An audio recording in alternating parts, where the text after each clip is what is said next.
Assalomu alaykum, hurmatli obunachilar va geodeziya sohasidagi mutaxassislar. Bugungi sizlar bilan o'tlaydigan darsimiz, ya'ni o'sha elektron taxometrda ichki holatga keltirib olamiz, uni qotirib olamiz oyog'ini.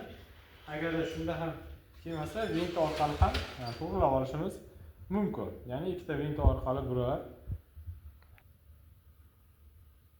markazga keldi.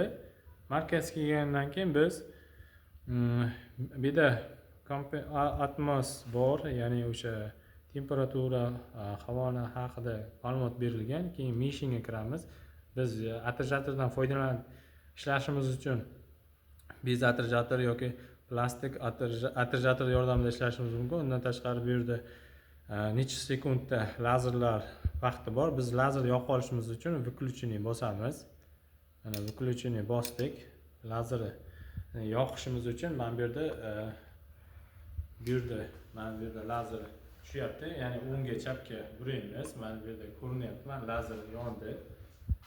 Shu orqali lazer hosil bo'lgandan keyin biz keyingi bosqichga o'tamiz. Ya'ni escape ni bosib, yangi proyekt yaratib olganimizdan keyin buni qotirib olamiz. Ya'ni qotirib olganimizdan keyin instrumentga kiramiz.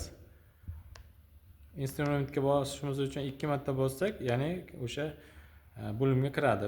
Oldingi papka ochilgan ekan, u bizga kerak emas. Yangi papka yaratmoqchimiz.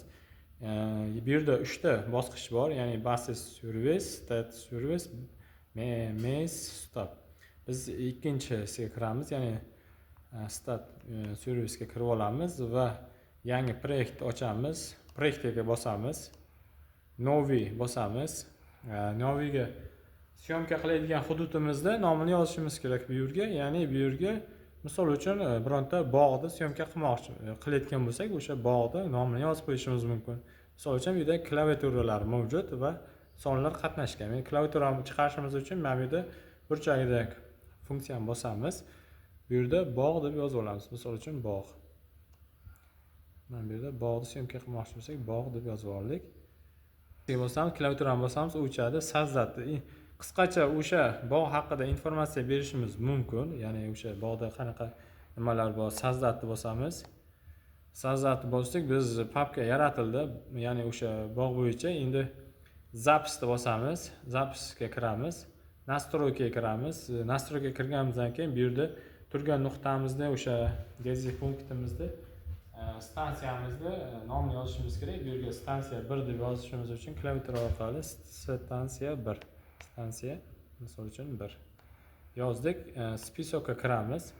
Spisokka